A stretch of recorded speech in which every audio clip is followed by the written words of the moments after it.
They always said I loved too hard, that my heart flowed too freely like a river after the rain, wild and without boundary. You're too much, they would say, their words like stones skipping across the surface of my soul. But the sharpest cut came from Evan.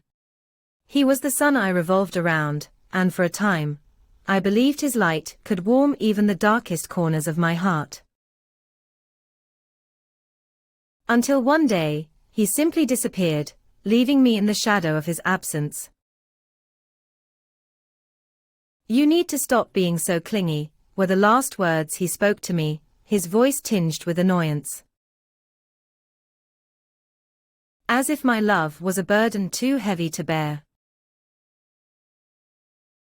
Days turned to weeks of agonizing silence as I replayed those words, the weight of his rejection pressing down on me until I felt as if I might crumble beneath it all. But then, in a moment of clarity that felt like a breath of fresh air, I decided it was time to walk away from the Evan-sized void in my life. I packed away the fragments of us into a box and closed the lid to the past. I chose to step beyond the shadows, to rebuild myself, one gentle step at a time. The first months without him were a cold, stark winter. I wandered through my days with a heavy heart and an aching emptiness, like a song missing its melody. But amidst the silence, something quietly transformative began. I sought solace in my greatest passion, painting. Each stroke of the brush became a way to reclaim my narrative, splashing vibrant life onto blank canvases. The colors spoke truths that words never could, and with each finished piece, a part of me healed. As time spun on, I unearthed parts of myself I had forgotten, light-heartedness, laughter unburdened by fear of judgment. I began to fill my life with things that embraced my essence rather than stifle it. Poetry nights under starlit skies, dance classes that made my spirit soar, and friendships that fostered genuine connections built on mutual appreciation. With each passing day, I forged a life filled with authenticity and self-expression, a testament to my journey and growth.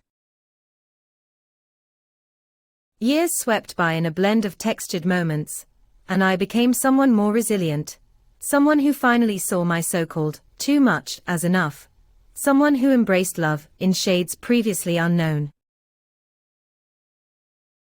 Then, one evening, past and present collided.